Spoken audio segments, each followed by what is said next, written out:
the subject assessment of Learning 1, you are now in Lesson 10, Validity, Reliability, and Fairness of Assessment. This is Dr. Cortez, your business doctor, and we're going to have another topic to discuss. We are now in 12, and today's February 1 is Sunday. Topic: validity, reliability, and fairness of assessment. So let's dive into the topic: understanding validity, its role in education. You have the definition here. Validity is essential as it ensures assessment accurately measure intended learning outcomes. So we always start with the learning outcomes, and valid ang assessment if aligned yung ating learning outcomes doon sa mga assessment or the assessment to be used. They'll really make sure to achieve yung learning outcomes. Okay, so validity educations, dapat yung mga specific knowledge daw, skills, or learning outcomes that they are intended to evaluate dapat meaningful, useful, and appropriate. At yung mga ginagawang mga assessment. Okay, and given that we have types of validity, content, validity of test, and the presentation, construct, measures, theoretical construct, or traits, and criterion-related correlation of test, scores with external criteria.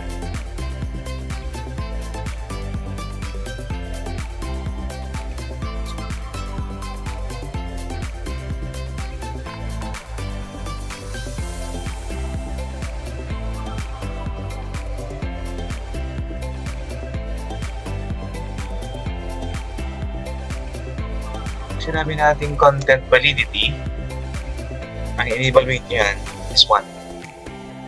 I-evaluate yan if it covers the entire range of subject matter or domain na measure natin.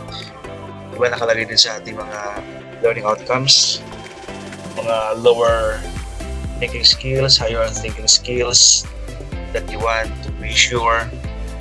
So valid if yung assessment na ginagamit natin ay lahat yun ay may measure natin. In construct validity, that is valid if the instrument, for example, to be used will measure the intended theoretical construct. Example, pag yung sa content kasi, example, you have 10 learning outcomes. Pag sinabing content, yung 10 learning outcomes ay dapat ma-measure. Pero pag sinabing construct, you're measuring here the theoretical, example, the reading comprehension or critical thinking ba ay na-measure natin rather than unrelated factors. Then pag criterion related, the definition here, relation of test scores with external criteria, it determines how well a test correlates with concrete external criterion. Example, predictive validity. We are comparing the test scores against some future outcomes. That is predictive under criterion related. Or you can also have concurrent validity under the criterion related. Pag sinabing concurrent validity, they're comparing the test against a benchmark measure administered at the same time. So those are the types of validity na we will be using to know if a assessment is valid.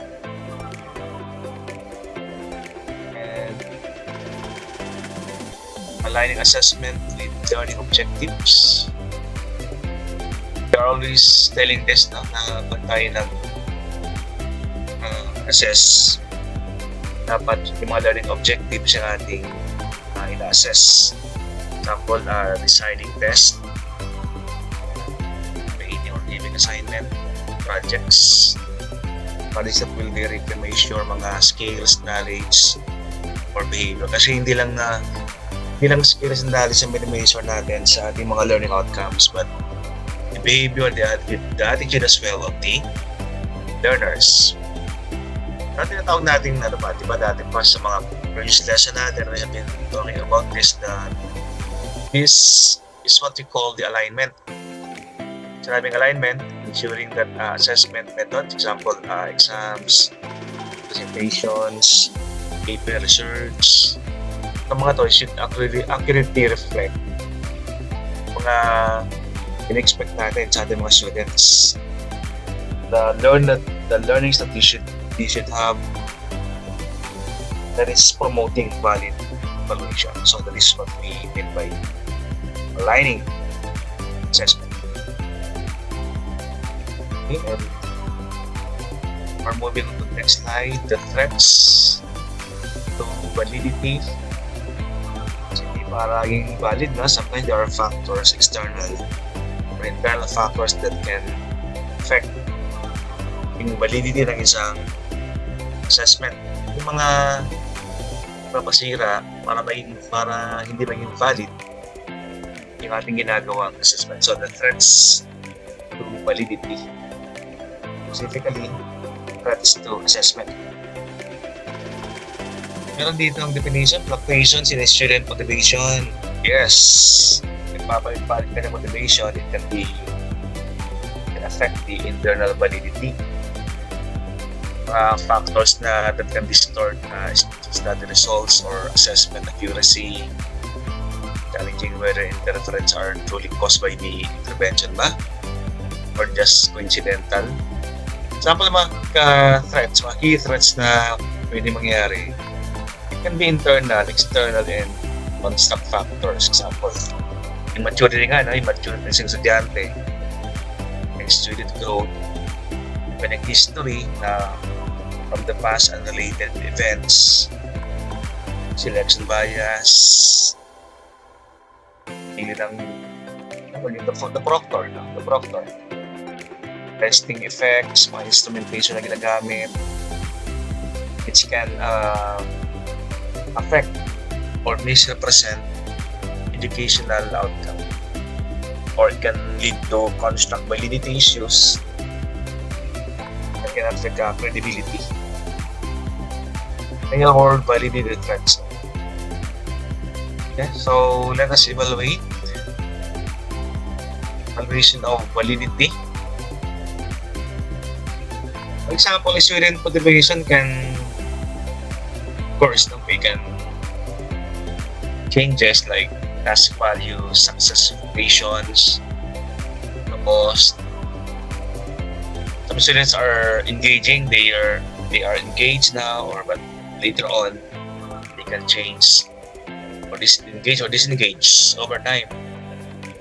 Some common causes for drops in motivation, low confidence, perceived lack of relevance, burnout, sipag mag-aral yung bata, then later on pagdating pagtungtong ng specific certain age, nagkaroon ng burnout mga students.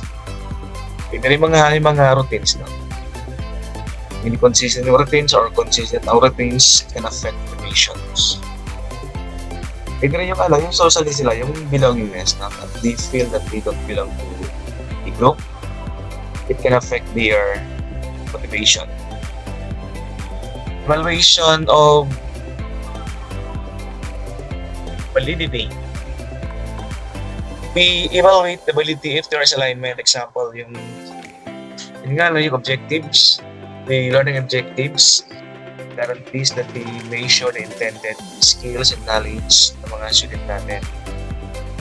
Pwede rin expert review. Ito i-involve sa exponent and evaluation ng assessment. Ito na student evidence, collecting and analyzing evidence from student performance. They provide data.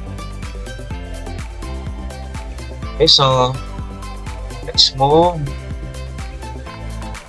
Understanding reliability and education.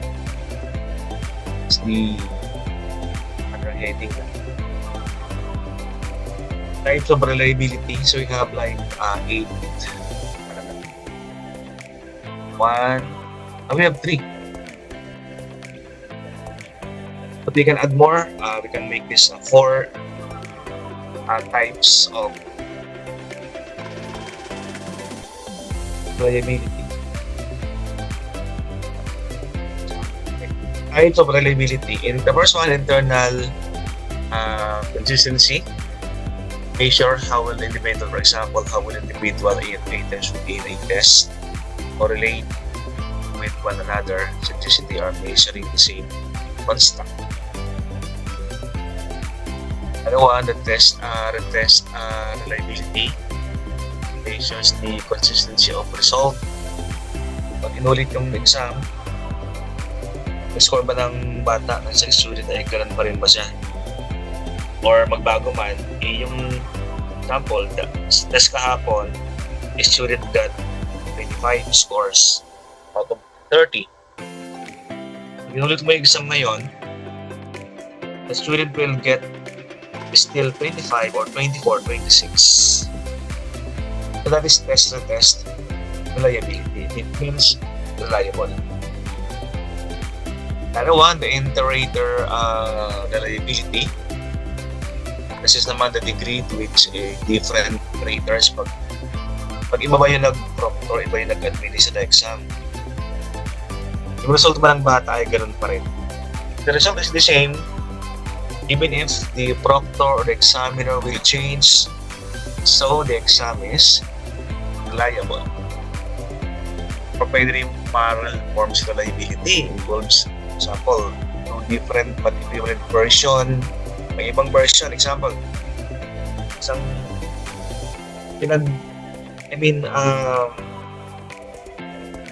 shuffled yung mga questions.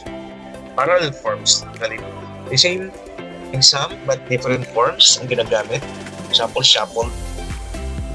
The result is the same, so the exam is reliable. It's crucial for fair assessment, guide educational research, and ensuring accurate data interpretation. It fosters trust in outcomes, ultimately leading to more effective national practices and informal policy decisions. So why we are talking about reliability?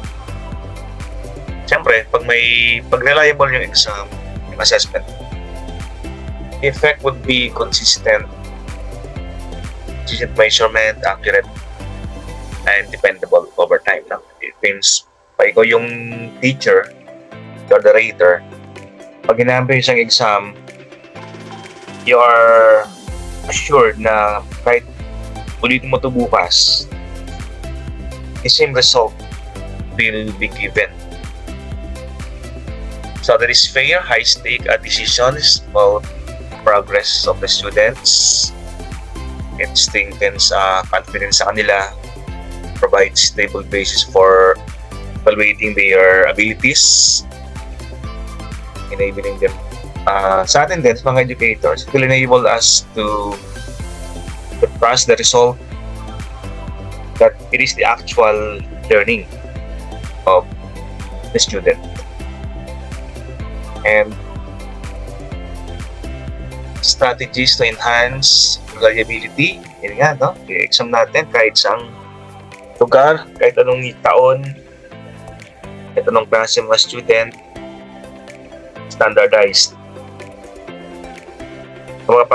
Para sa mga schools, universities, pag nagpa-exam sa department, yung lahat ng section, even if we have different teachers will take the same exam. Para sang departmentalized. And of course, learning is continuous kasi. So the raters, the professors, tayo mga teachers na, you should always be trained regularly pag-improve ng accuracy ng mga assessment natin. And of course, validation, we should validate, implement validated instruments for effective assessment. Understanding assessment reliability, more on this one, more on reliability. Sa estimation methods, itong natin kaninang iterator, no? Iterator reliability measures the agreement among different scorers. Kahit iba yung nag-score or nag-administer ng exam, yung result, ganun pa rin. So regardless of the teacher, the administrator, yung grade o result, ganun pa rin. Or another estimation method, split half reliability assess consistency by comparing results from two halves by test. Pag yung test masyadong mahaba, 100 items na, we don't have to compare. For example, 5 pages. You can compare example, yung exam nung last year, an exam ngayong taon. Example, the first 50 pages lang, kalahati lang na. Kaya ko parang randomly comparing. Instead of comparing the whole manuscript, it's very time consuming. So split half yung ating ginagamit. IRT-based item response theory based reliability focuses on precision across varying ability levels, providing detailed insights into item performance and individual assessment. Ito naman is mga ability level different students, they have different ability. Check natin na kung ito ba ay, of course may bias pagdating sa reliability, pero may mga item na they can be answered kahit mahina yung bata or magaling yung bata. So understanding reliability, more on this one, assessment reliability is essential for ensuring consistent and fair evaluations, form educational decisions effectively. So fair evaluation, kasi sa fair, pag hindi siya reliable, kung mas mahirap isang exam kaysa kabilang exam, so that is not reliable.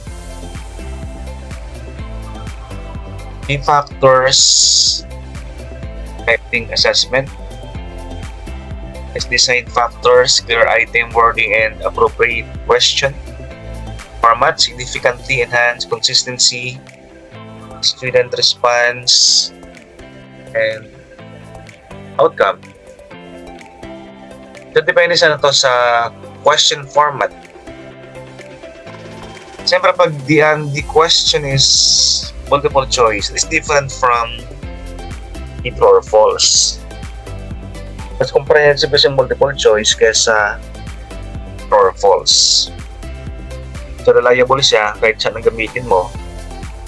Student can answer whether it is in MC or multiple choice format or true or false format.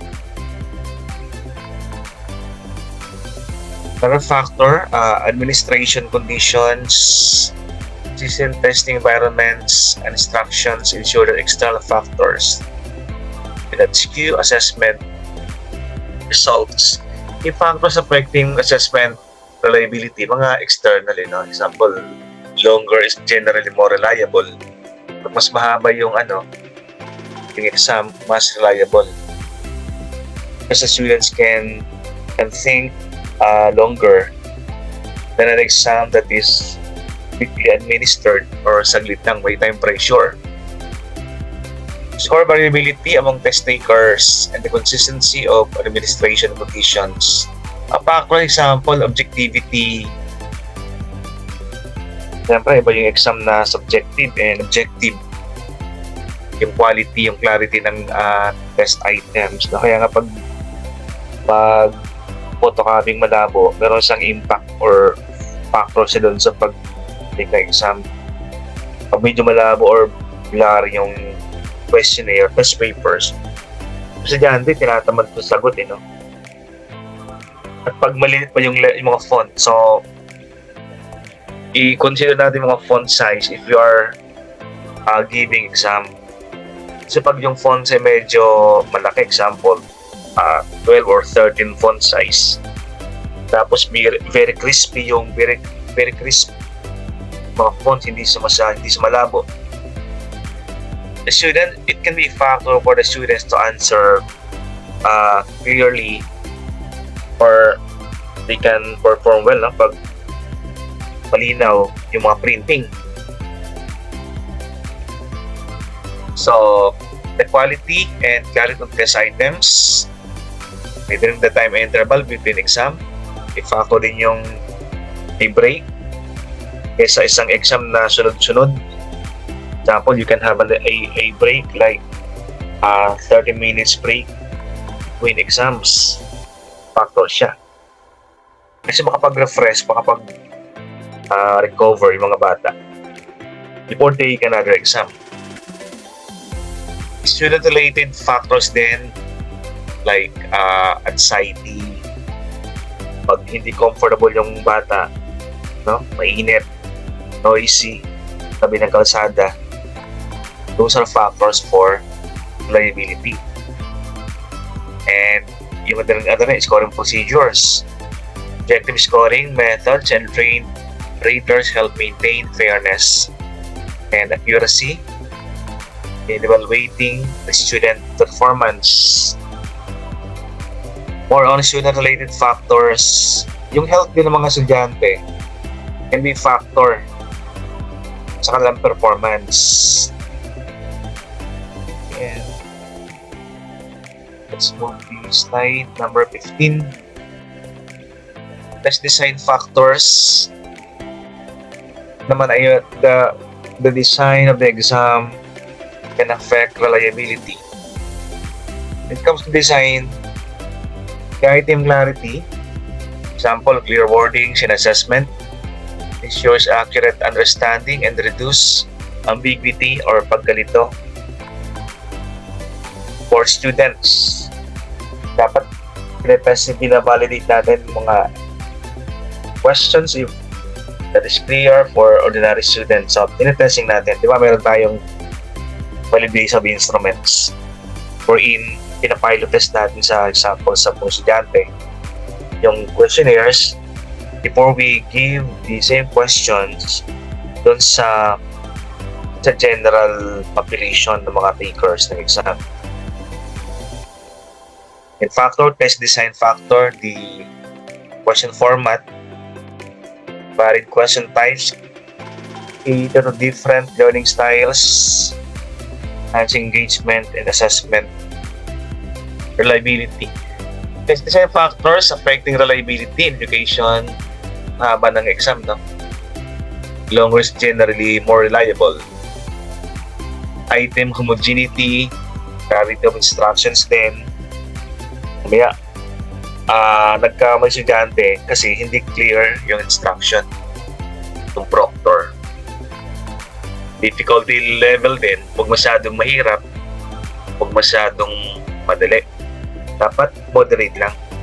Moderate is the best in giving exams. And other critical elements include example, scoring methods natin, mahaba yung time limits, may time limits ba, or may time limits o mahaba yung time limits. Those are factors. And of course, the use of diverse, well-sampled content. And let's go to number 16 slide. Administration condition naman is a factor in reliability. The testing environment can be a factor. Example, a calm, organized, space enhances focus in performance during assessment. Pag ako nagpapa-exam sa mga student ko, example quiz, no? A short quiz. They make it a point that they are scattered. Yung bang meron silang spaces. The reason, para sila magkopyahan, no? Pero maganda naman yung meron silang enough space to move. Sila masyadong hassle pag mga katabi. Pag makatikit kasi, factor din pala yun, no? To give them enough space. Pag ako nagpapa-exam pag yung room ay maliit, ine-extend ko hanggang labas ng room yung upuan. So that they have enough space. Timing. Proper timing ensures students can complete assessment without stress or rush. Sometimes I give exam 2 hours ang time limit. Kaya dyan ay 75 items lang. Sometimes, but if there is a major examination, I give 2-hour time limit sa mga students. And slide 17, scoring procedures and assessment, objective scoring, utilizing clear criteria ensures consistent grading across assessment. So, we have been talking about this one. Pante mahirapan na manghula ng anong grade, no? So, we have been using rubrics para objective pa rin, no? It essay siya, medyo objective pa rin siya kasi meron tayong rubrics. Grader training graders enhances reliability and reduces subjective bias in scoring. Aside from the rubrics, ganda yung we also attend training, we get some input, opinion or advice from our colleagues from different institutions. Okay, and scoring procedures and assessment involve systematically assigning numerical values. That is what we call by scoring. Or descriptive levels to student work based on specific criteria using rubrics para accurate, consistent, and aligned sa mga learning outcomes sa ating ginagawa mga assessment. Sample namang methods of scoring, like we are doing this one, objective scoring, counting the correct answers. Rubric-based assessment, analytic or pwedeng holistic. In the past, we have discussed the two types of rubric, the analytic and the holistic. And weighting items using Likert scale. Ginagamit natin sa survey, the 5, 4, 3, 2, 1. Example number 5 is extremely reliable. Number 4 is moderately reliable. Then we have neutral. Tapos less reliable. And number 1, the lowest, is not reliable at all. That is the weighing items or the Likert scale. And let's move. So, ito naman mga student-related factors, motivation. Student motivation significantly influences assessment. Kahit maganda pa yung assessment, if the student is tinatamad, no? Wala siyang motivation, so mababa yung kanyang score, hindi pa rin reliable yung result. Anxiety, what are the causes of anxiety? Can impact negatively student performance and assessment. Isa yung proctor, no? O minsan yung teacher can cause anxiety dun sa estudyante, or in cases students being bullied, so can cause anxiety din. Or temperature can cause anxiety.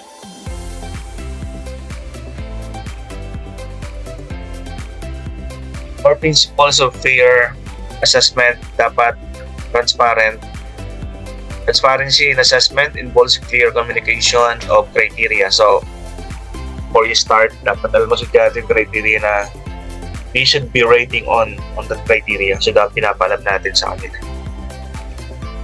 The expectation, for example, They should understand what is being required. So this clarity enhances student engagement and trust. So they will trust the writers na. Sabihin nila, yung radar hindi manghuhula ng grade to kasi mayroong nilatag o na rollout na criteria or expectations. For principles of peer assessment, dapat valid and reliable. Validity, reliability ensure that assessment consistently measure intended skills. Assessments are both valid and reliable. Educators can accurately gauge student learning and progress over time.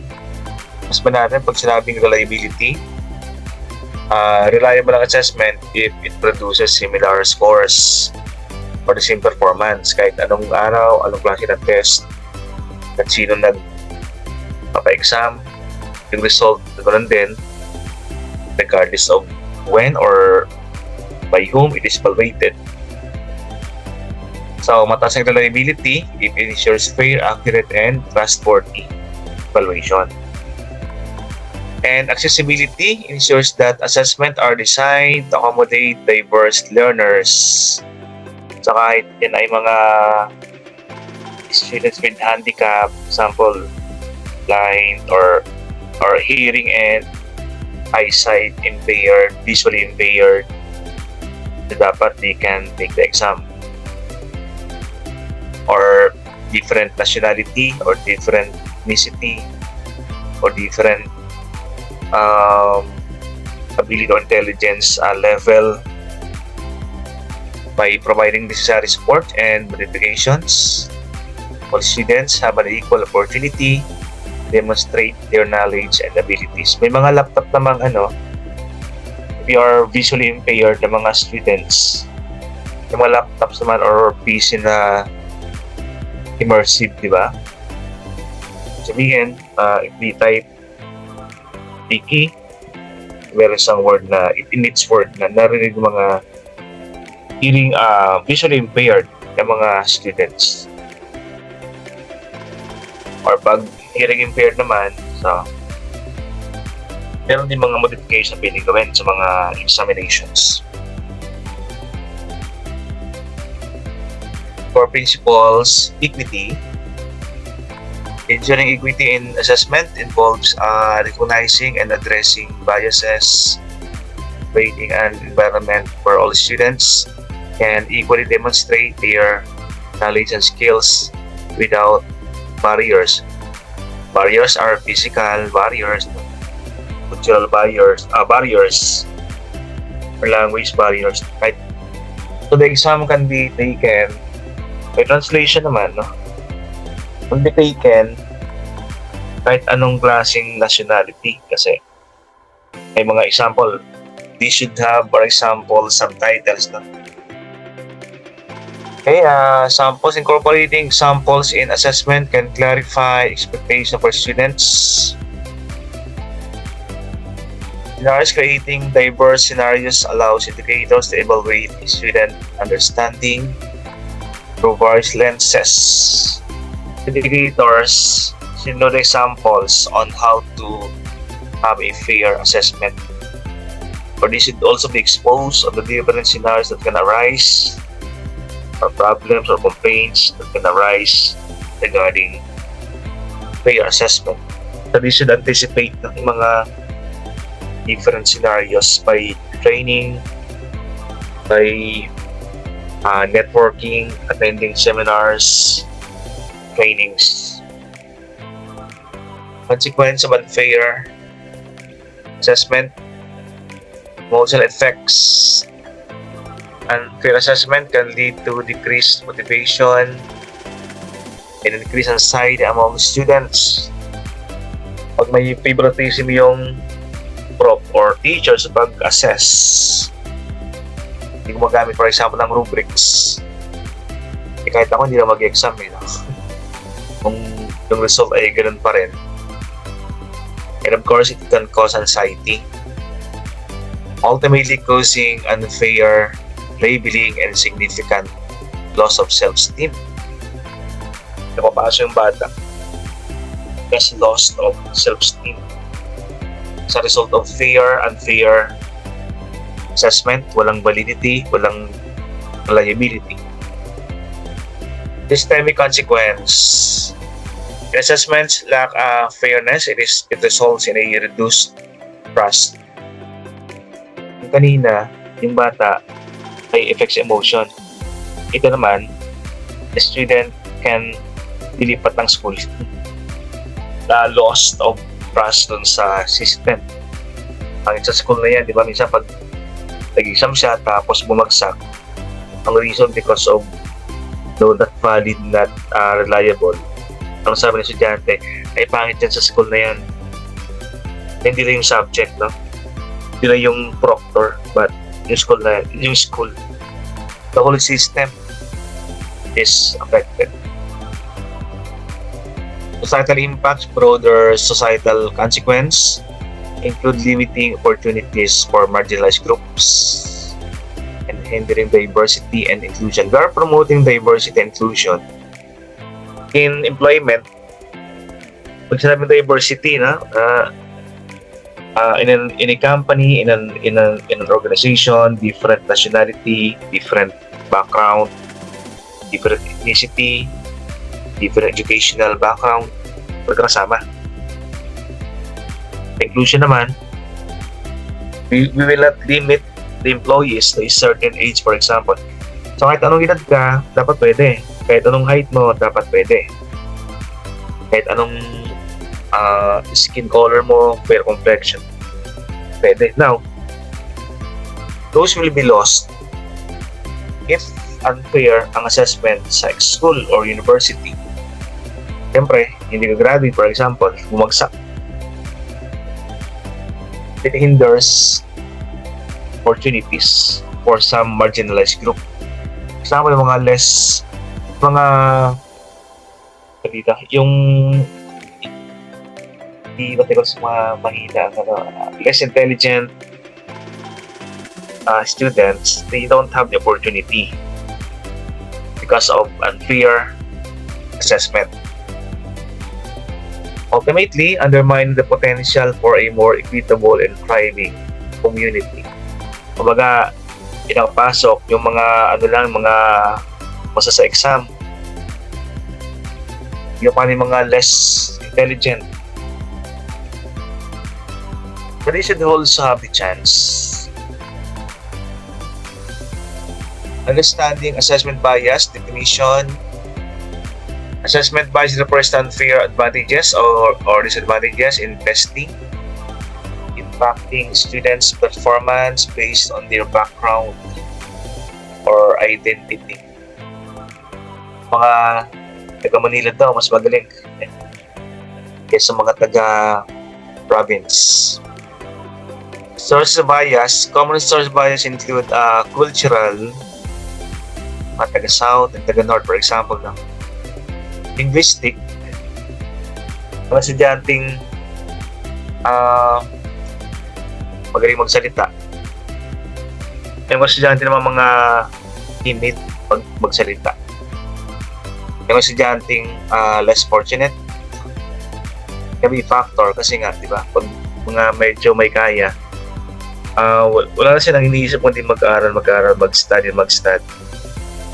Yung mga students that are less fortunate, instead na mag-aaral na or gawa ng assignment, gagawa pa ng gawaing bahay. Yung mga may kaya, nasa upper socioeconomic, meron siya mga house service worker, mga helpers na sa bahay. So they don't have to worry in doing chores household. Aral ka agad. So they may affect how assessments are interpreted, scored. Kung may kaya ka, sabihin mo natin it happens na mga estudyanteng medyo may kaya or magandang school, pag chinika mo yung papel, parang mayroon ka rin bias. Kasi mga estudyanteng nasa less fortunate or nasa example sa public schools, diba, or nasa government schools, can't avoid by at least a small amount of bias can happen pag nag-assessment tayo. Importance of awareness. Awareness of biases is crucial. We should be aware of the biases so that we can ensure fairness and equity in education. Policy, ethics, and accountability in assessment. Fairness mandates. Fairness ensure that assessment are designed to be equitable, hindi equal fair and equitable. Providing all, pag sinabing equal, matalino or yung masyadong matalino, exam pareho. Pag sa equitable, we revised or we modify the exam to cater to those students that are less intelligent. It provides all students with an equal opportunity, demonstrate their knowledge and skills regardless of background. And of course, the data privacy rules. Data privacy rules protect student information. We know this one. If we are testing, we don't reveal the result kapag ako nagpapa-exam minsan and I know naman the student number. So, student number na aking i-present instead of the name of the students. Naman ay okay lang mga mag-show, pangalan lang muna nakalagay doon. No? Ang pinaprotect natin yung data ng estudyante na for privacy lang. Pero mga pangalan naman nila is public naman yan. So, okay lang. Ensuring that personal data collected during assessment is securely handled and shared only in compliance with regulations to maintain student confidentiality. Sometimes I show pero sa group chat lang, not in the Facebook wall. I show the result of the exam privately. Tulad natin na before I have been doing presenting or posting ang result ng exam sa Facebook. Yung mga student complained, "Sir, dapat di mo na pinost sa Facebook ang result mababa kasi nakuha niya." But starting that time, I refrained from posting. Sa group chat, not in the page, not in the wall, but in the group chat na lang. O dun sa wall sa MS Team, but hindi sa Facebook. Ethics in assessment, integrity. All integrity in assessment practices ensures that evaluation are fair and unbiased or trustworthy. Mas trustworthy ka, the mind of the students, trust among students, educators, and stakeholders. And transparency in assessment process. We allow the student or the stakeholders to understand and know the criteria natin ginagamit in outcomes. Para mga contest, before the contest, the MC will mention the criteria for judging. Transparency. So exam din, ganun din, we tell the students what are the criteria. Example sa essay, mga essay type questions. The result of transparency, empowering students and educators engage meaningfully in their journey and assessment decisions. So that is the last slide, and hoping that we got the learning outcomes. And once again, this has been Dr. Cortez. Salamat sa mga magsasubscribe sa aking channel, and see you next time, people. Bye everyone.